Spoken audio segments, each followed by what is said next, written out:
तो चलिए दोस्तों बात करने वाले हैं आईटी सेक्टर की दिग्गज कंपनी इन्फोसिस लिमिटेड के बारे में।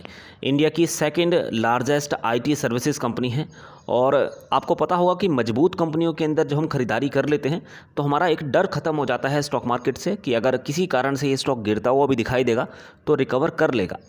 तो अभी टोटल मार्केट के अंदर यही चल रहा है कि मजबूत कंपनियां वापस से ऊपर के लेवल से कुछ गिरती हुई दिखाई दे रही हैं, लेकिन यहाँ पे हम लोग को अपना पेशेंस दिखाना पड़ेगा, पेशेंस का परिचय देना पड़ेगा ताकि हम इन कंपनियों के अंदर बने रहें और किसी भी सिचुएशंस में लॉस में अपना माल ना निकालें। दूसरा, जब ये कंपनियां गिरती हुई दिखाई देती हैं तो इन कंपनियों के अंदर आप लॉन्ग टर्म में माल उठाते रहें, बराबर एसआईपी करते रहें। यही स्टॉक मार्केट के अंदर काम करने का एक सही तरीका होता है। शेयर्स की संख्या कम से कम रखनी है। काफ़ी सारे लोग बल्क में माल खरीद लेते हैं, ऐसा बिल्कुल भी नहीं करना है। और अगर आप ऐसा करते हैं, एसआईपी करते हैं, तो एक बड़ा पैसा आपका स्टॉक मार्केट के अंदर बनता हुआ दिखाई देता है। अब देखिए, इन्फोसिस कंपनी के अंदर एक बड़ी खबर चल रही है और वो ये है कि ये कंपनी इस समय एवरेज वेरिएबल पे आउट पर फोकस यहाँ पे करती हुई दिखाई दे रही है। तो ये एवरेज वेरिएबल पे आउट होता क्या है? तो दोस्तों, कंपनी क्या काम करती है, जो कंपनी के गोल्स होते हैं, कंपनी के जो प्रोजेक्ट होते हैं, तो जो एम्प्लॉयज़ उनको काम करते हैं, एम्प्लॉयज़ जो उनको पूरा करते हैं, तो कंपनी उनको बीच बीच में इंकरेज करती रहती है, इंसेंटिव्स देती रहती है। इससे होता क्या है? इससे ये होता है कि काफ़ी बड़ा अमाउंट जो है वो एम्प्लॉयज़ के पास में तो चला जाता है, एम्प्लॉयज़ को तो फ़ायदा हो जाता है, लेकिन उससे कंपनी को बड़ा नुकसान यहाँ पे होता हुआ दिखाई देता है। अब कंपनी के जो मार्जिन हैं उससे प्रभावित होते हैं, मार्जिन के अंदर उसका असर हम लोग को देखने को मिलता है। और वैसे भी दोस्तों, आपको पता होगा कि पिछले कई साल में जो इन्फोसिस कंपनी के अंदर एम्प्लॉयज़ काम करते हैं उनकी सैलरी किस स्पीड के साथ में हम लोग को बढ़ती हुई दिखाई दे रही है और यही कारण रहा कि हमें कंपनी के मार्जिन के ऊपर इसका फ़र्क पड़ता हुआ दिखाई दे रहा है। तो कंपनी यही चाहती है कि ये जो एवरेज वेरिएबल पे आउट है ये लगभग 70% के आसपास हो जाए, तो इससे कहीं ना कहीं कंपनी के अंदर काफ़ी मजबूत स्थिति देखने को मिलेगी। अब ऐसा किया क्यों जा रहा है? ऐसा किया इसलिए जा रहा है क्योंकि खाली इन्फोसिस ने नहीं, इससे पहले विप्रो और टीसीएस ने भी एवरेज वेरिएबल पे आउट पर फोकस यहाँ पे कर लिया है और उन्होंने भी इसलिए ही किया था क्योंकि उनके भी मार्जिन यहाँ पे प्रेशर में हम लोग को देखने को मिल रहे थे। तो इसलिए जो है वो भी अपने बिजनेस पर फोकस करके चल रहे हैं और इन्फोसिस कंपनी भी अपने बिजनेस के ऊपर फोकस करके चल रही है। तो इसका आगे आने वाले दिनों के अंदर एक मजबूत प्रभाव इन्फोसिस कंपनी के शेयर के अंदर जरूर देखने को मिलेगा। अभी देखिए, शेयर प्राइस की बात करते हैं तो 1577 रुपये के आसपास इस समय ये स्टॉक कारोबार कर रहा है। पिछले 5 दिन, जैसे कि मैंने आपको बताया कि टोटल मार्केट का जो ट्रेंड था वो हम लोग को अभी शॉर्ट टर्म में नेगेटिव होता हुआ दिखाई दे रहा है। 5 दिनों के अंदर ये स्टॉक लगभग 1.5% के आसपास गिरा है। पिछले अगर 1 महीने की बात करते हैं, स्टॉक के अंदर अभी भी मजबूती है, तो ये स्टॉक अभी भी लगभग 4.25% से ज़्यादा की तेज़ी के साथ में दिखाई दे रहा है। इसके अलावा पिछला अगर 6 महीना देखा जाए तो स्टॉक के अंदर नीचे के लेवल से रिकवरी जरूर हुई है। ये स्टॉक आपको लगभग 1350 रुपये के आसपास दिखाई दे रहा था और वहाँ से लगातार इसके अंदर मजबूती बनी हुई है। देखिए, लॉन्ग टर्म के हिसाब से बेहतरीन कंपनी है। टाइम थोड़ा ज़्यादा देना पड़ सकता है, लेकिन रिटर्न आपको इस कंपनी के अंदर अच्छे दिखने को मिलेंगे। पिछले 5 साल के अंदर अगर किसी निवेशक ने इस कंपनी के अंदर होल्ड किया होगा तो उसका पैसा लगभग मानकर चल सकते हैं कि 3.5 गुने के आसपास बनता हुआ दिखाई दिया है। मतलब 10,000 रुपये अगर आपने इस कंपनी के अंदर लगाए हैं तो नॉर्मल सी बात है 30,000 रुपये से ऊपर का अमाउंट आपका इस कंपनी के अंदर बन चुका है। 10 लाख रुपए आपने इस कंपनी के अंदर लगाए हैं तो 30 लाख रुपए से ऊपर का अमाउंट आपका इस कंपनी के अंदर बन चुका है। तो कहने का मतलब सिर्फ इतना सही है कि लॉन्ग टर्म के हिसाब से इस कंपनी के अंदर होल्ड कीजिएगा और बीच बीच में आपको इस कंपनी के अंदर कई सारे फ़ायदे देखने को मिलते हैं। जैसे कि ये कंपनी बराबर हम लोग को डिविडेंड देती रहती है, ये कंपनी बराबर हम लोग को बोनस शेयर्स देती रहती है और आपको पता होगा कि इतनी बार इस कंपनी ने स्टॉक स्प्लिट दिया है, इसका भी बड़ा फ़ायदा हमें कंपनी के अंदर देखने को मिला है, शेयर प्राइस के अंदर देखने को मिला है। इससे क्या हुआ है? इससे जो निवेशक हैं उनको बड़ा फ़ायदा यहाँ पे होता हुआ दिखाई दिया। शेयर्स तो मल्टीपल हुए ही और लॉन्ग टर्म में जो शेयर्स के अंदर तेज़ी देखने को मिल रही है, इसका भी बड़ा बेनिफिट यहाँ पे मिलता हुआ नजर आ रहा है। अभी देखिए, कंपनी की मजबूती का अगर आप अंदाज़ा लगाएंगे तो कंपनी का जो मार्केट कैप है वो 6,62,979 करोड़ रुपए के आसपास आपको दिखाई दे रहा है। देखिए, लॉन्ग टर्म में ये वैल्यू आपको बढ़ती हुई दिखाई देती है जब जब शेयर प्राइस के अंदर तेज़ी होती है, क्योंकि मार्केट कैप जो डिपेंड करता है वो कंपनी के करंट प्राइस और मल्टीप्लाई नंबर ऑफ शेयर्स के ऊपर करता है।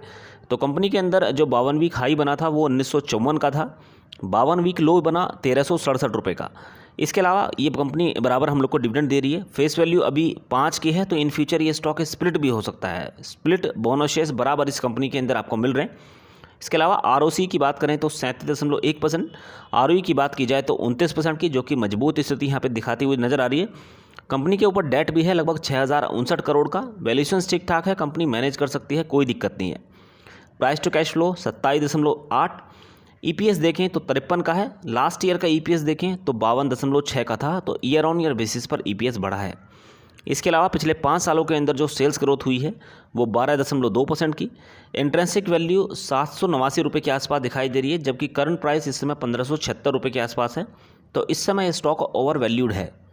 इसके अलावा अगर आप इस कंपनी की कैश साइकिल देखें तो 68 है, प्रोमोटर्स का कोई शेयर इस कंपनी के अंदर गिरवी नहीं रखा हुआ है। यहाँ पे एक चीज़ पर ध्यान देना बहुत ज़्यादा ज़रूरी है, जैसे कि मैंने आपको बताया कि मार्जिन। तो अभी देखिए आप इस कंपनी के अगर सेल्स देखें तो Q1 के अंदर ये कंपनी 34,470 करोड़ की सेल्स करती हुई दिखाई दी। पिछले क्वार्टर से अगर आप तुलना करेंगे सेल्स बढ़ रही है, पिछले साल से अगर आप तुलना करेंगे तो भी आपको सेल्स के अंदर तेज़ी दिखने को मिल रही है, लेकिन कंपनी के जो मार्जिन है वो कुछ हम लोग को कमज़ोर होते हुए दिखाई दे रहे हैं। तो क्वार्टर ऑन क्वार्टर बेसिस पर भी कंपनी के मार्जिन गिरे, और अगर आप ईयर ऑन ईयर बेसिस पर कंपेयर करें तो वहाँ पर भी आपको मार्जिन के अंदर गिरावट देखने को मिल रही है। तो ऐसा हो क्यों रहा है? तो जैसे कि मैंने आपको बताया कि कंपनी के जो खर्चे हैं वो लगातार बढ़ रहे हैं, जिसकी वजह से मार्जिन पर यहाँ पे इफेक्ट पड़ता हुआ दिखाई दे रहा है। और यही कारण रहा है कि कंपनी का जो ऑपरेटिंग प्रॉफिट है वो क्वार्टर ऑन क्वार्टर बेसिस पर हम लोग को गिरता हुआ दिखाई दिया, जबकि अगर आप ईयर ऑन ईयर बेसिस पर कंपेयर करें तो ईयर ऑन ईयर बेसिस पर ऑपरेटिंग प्रॉफिट बढ़ रहा है, लेकिन मार्जिन के अंदर गिरावट देखने को मिली है क्योंकि खर्चों के अंदर अनियमितता हुई है। इसके अलावा अगर आप इस कंपनी का नेट प्रॉफिट देखें तो 5,360 करोड़ का निकल कर आया था इस बार, पिछले क्वार्टर में 5,686 करोड़ का था। क्वार्टर ऑन क्वार्टर बेसिस पर गिरावट है, जबकि ईयर ऑन ईयर बेसिस पर मुनाफा बढ़ता हुआ दिखाई दिया था। और ईयर ऑन ईयर बेसिस पर आपको ईपीएस के अंदर भी तेज़ी देखने को मिली थी, जबकि क्वार्टर ऑन क्वार्टर बेसिस पर आपको ईपीएस के अंदर गिरावट देखने को मिली थी। इस चीज़ को भी जरूर देखकर चलना है। अब आज की डेट में अगर हम इस कंपनी में खरीदारी कर भी लेते हैं तो इस चीज़ की क्या पॉसिबिलिटी है कि लॉन्ग टर्म में इस कंपनी के अंदर तेज़ी जरूर देखने को मिलेगी। तो यहाँ पर अगर आप इस कंपनी की सेल्स को कंपेयर करें लॉन्ग टर्म के हिसाब से तो आपको पता चलेगा कि हर साल इस कंपनी की सेल्स बढ़ रही है। इसके अलावा हर साल इस कंपनी का ऑपरेटिंग प्रॉफिट बढ़ रहा है। इसके अलावा अगर आप इस कंपनी के मार्जिन देखें तो मार्जिन अभी आपको उठापटक के साथ में दिखाई दे रहे हैं। तो ऑपरेटिंग प्रॉफिट, सेल्स लगातार बढ़ रही है, इसके अलावा मुनाफा लगातार इस कंपनी का बढ़ रहा है। ईपीएस की बात करें, अर्निंग पर शेयर, इसके अंदर लगातार तेजी है। तो ये कुछ ऐसे फैक्टर हैं जो कि हम लोग को यही बताते हैं कि लॉन्ग टर्म में ये कंपनी और भी मजबूत होती हुई दिखाई देगी। बस ऐसे कंट्रोल करना है अपने मार्जिन्स के ऊपर। तो मार्जिन्स के ऊपर अगर ये कंपनी कंट्रोल कर लेती है तो फिर और भी ज़्यादा चमक इस कंपनी के बिजनेस के अंदर देखने को मिल सकती है। इसके अलावा अगर आप इस कंपनी की बैलेंस शीट देखें तो कंपनी के पास में जो शेयर कैपिटल है वो 2,098 करोड़ का है। ये लॉन्ग टर्म में हम लोग को बढ़ता जरूर दिखाई दिया है। कंपनी के पास में जो रिजर्व्स है वो 71,658 करोड़ का है। मार्च 2022 की तुलना में इसके अंदर कुछ गिरावट भी हुई है। इसके अलावा बोरिंग की बात करें तो 6,059 करोड़ की यहाँ पे दिखने को मिल रही है, ये भी बढ़ी है। टोटल सेट अगर देखे जाए तो 1,19,000 करोड़ से ऊपर के दिखाई दे रहे हैं, इसके अंदर भी हम लोग को तेज़ी दिखने को मिल रही है। यहाँ से मजबूत संकेत हैं। यहाँ पे अगर निवेशकों का रुझान देखें तो कंपनी के अंदर जो प्रोमोटर्स हैं वो 13.11% की होल्डिंग रखते हैं, जबकि अगर एफआईएस की बात करें तो 31.72% की होल्डिंग रखते हैं। पिछले वाले क्वार्टर में कम होल्डिंग 33.30% के आसपास थी, तो गिरी है। इसके अलावा डीआईएस की अगर बात की जाए तो 18% की होल्डिंग रखते हैं, क्वार्टर ऑन क्वार्टर बेसिस पर खरीदारी हुई है। और अगर आम निवेशकों की बात करते हैं तो यहाँ पर भी हम लोग को बिकवाली देखने को मिली है। तो होल्डिंग अच्छी है आम निवेशकों की, एफआईएस की, साथ ही में डीआईएस की, प्रोमोटर्स की होल्डिंग कम है। इसके अलावा अगर आप अदर्स की होल्डिंग देखें तो म्यूचुअल फंड्स भी इस कंपनी के अंदर निवेश करते रहते हैं। 0.31% के आसपास होल्डिंग यहाँ पर देखने को मिल रही है, जो कि क्वार्टर ऑन क्वार्टर बेसिस पर गिरती हुई दिखाई दी। तो दोस्तों फिलहाल यही कहना चाहूँगा कि इस कंपनी के अंदर बराबर एसआईपी करते रहिएगा। और स्टॉक मार्केट के अंदर तो ये रूल है, स्टॉक मार्केट का रूल है कि बराबर आपको तेज़ी भी दिखने को मिलेगी, बराबर गिरावट भी होती है। तो इसको देखकर फिलहाल पैनिक नहीं करना चाहिएगा और लॉन्ग टर्म में सोचिएगा कि एक साल अगर इस कंपनी के अंदर होल्ड कर लें तो बराबर इसमें डिविडेंड भी देखने को मिलेंगे, बोनस शेयर्स भी देखने को मिल सकते हैं, स्टॉक स्प्लिट भी ये कंपनी हम लोग को दे सकती है और रिटर्न तो इस कंपनी के अंदर अच्छे बन ही रहे हैं। दोस्तों अगर ये पूरी जानकारी आपको अच्छी लगी हो तो वीडियो लाइक जरूर कीजिएगा। चैनल पर पहली बार आए हैं तो सब्सक्राइब करके रख सकते हैं, साथ में बेल आइकन जरूर हिट कर लीजिएगा। Thank you so much for watching.